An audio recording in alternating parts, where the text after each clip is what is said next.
Halo teman-teman, kembali lagi di Nonton Film. Kali ini kita akan membahas film yang berjudul Another Child.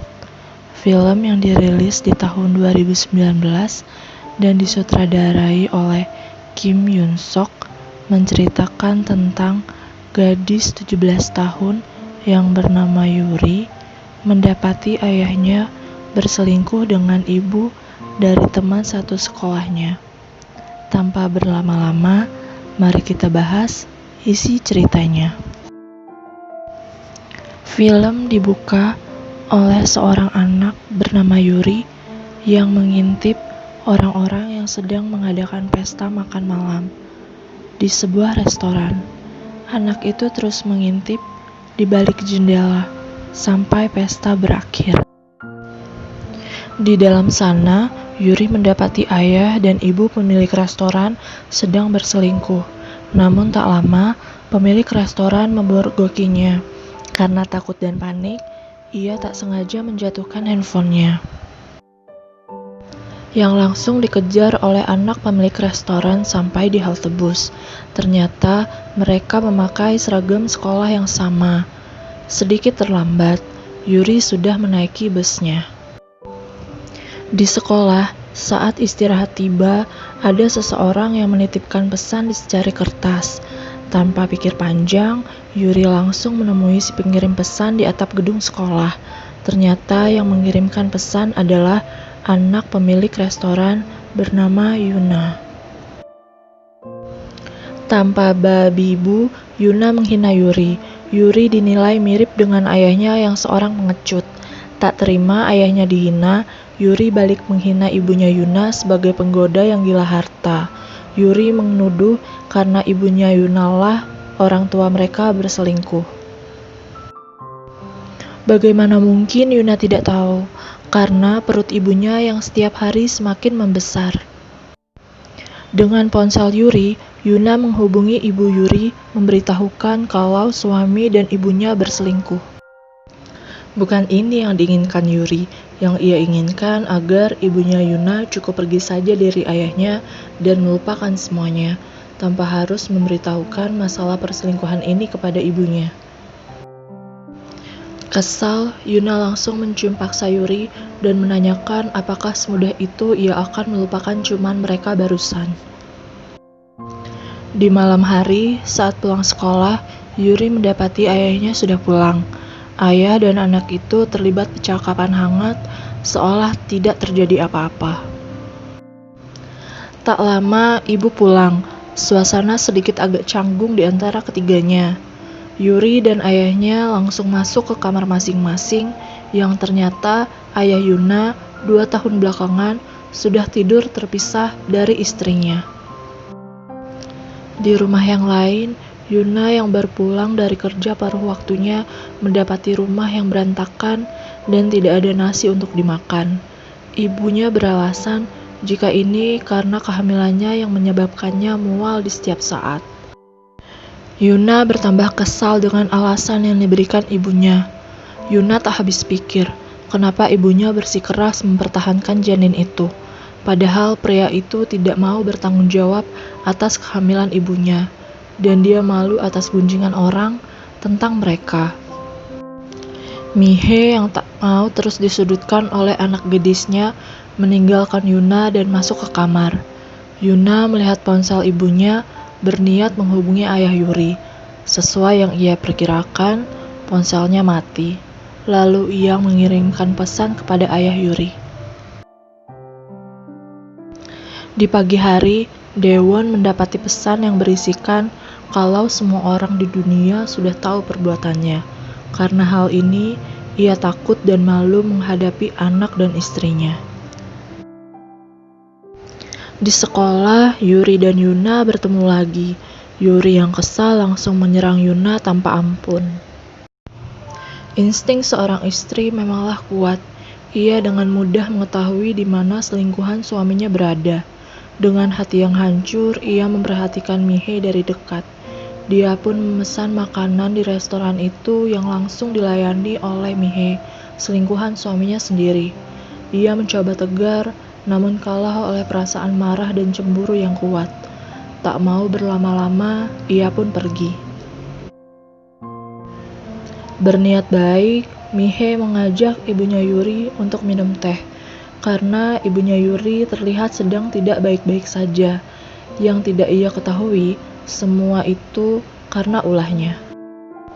Saat Mihe ingin mengajaknya kembali masuk, ibunya Yuri tidak sengaja mendorongnya.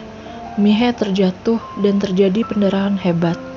Ibunya Yuri langsung membawanya ke rumah sakit terdekat dengan mobilnya. Di sekolah, akibat perkelahian mereka, Yuna diwajibkan membawa ibunya besok atau dia akan diskors.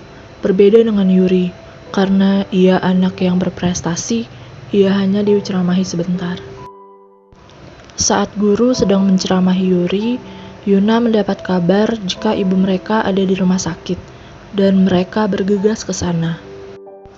Di rumah sakit, perawat sedang menjelaskan penyebab pendarahan, bukan karena terjatuh.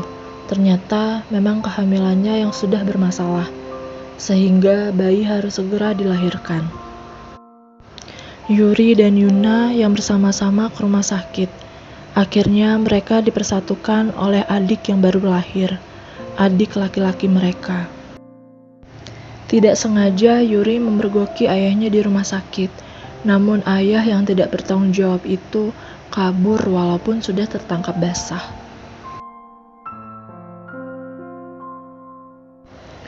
Di rumah sakit, Yuna tahu kalau ibunya Yuri sudah melunasi biaya perawatan.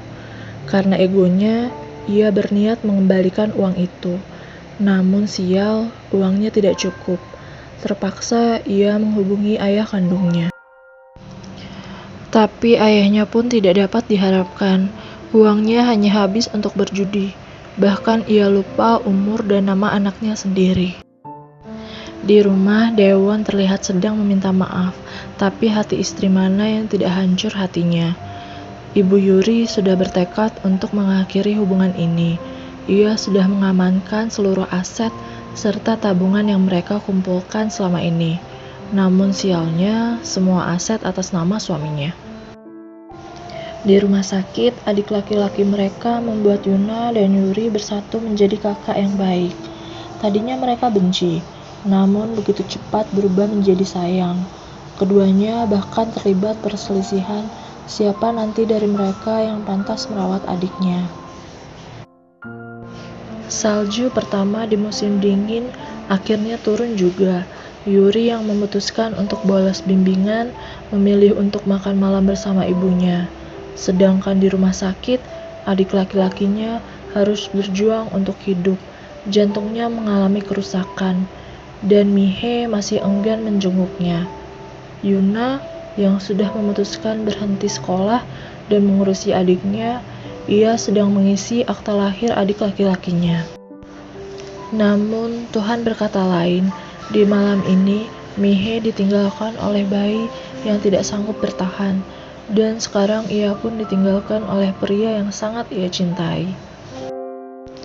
Pagi hari di rumah sakit, Yuna dan Yuri yang tidak tahu bahwa adiknya sudah meninggal tadi malam, mereka berusaha mencari adiknya yang sudah tidak ada lagi di inkubator.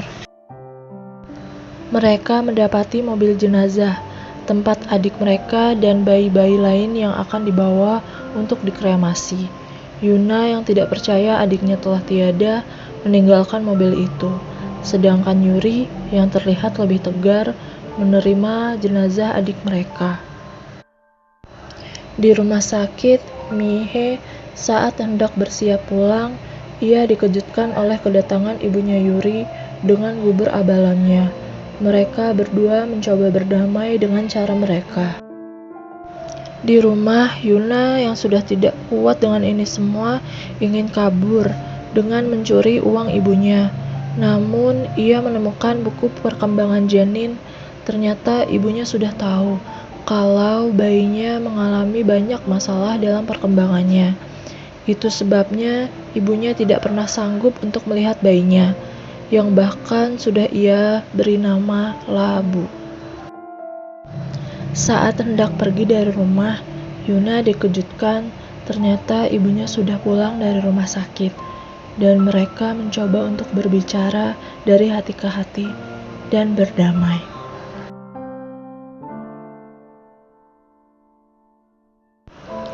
Pagi hari setelah semua yang terjadi, Yuri mengajak Yuna untuk menyelesaikan ini semua. Mereka pergi bersama ke krematorium untuk adik laki-laki mereka, Labu.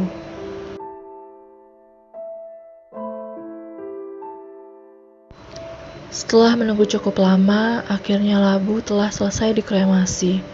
Yuri mengajak Yuna ke taman bermain.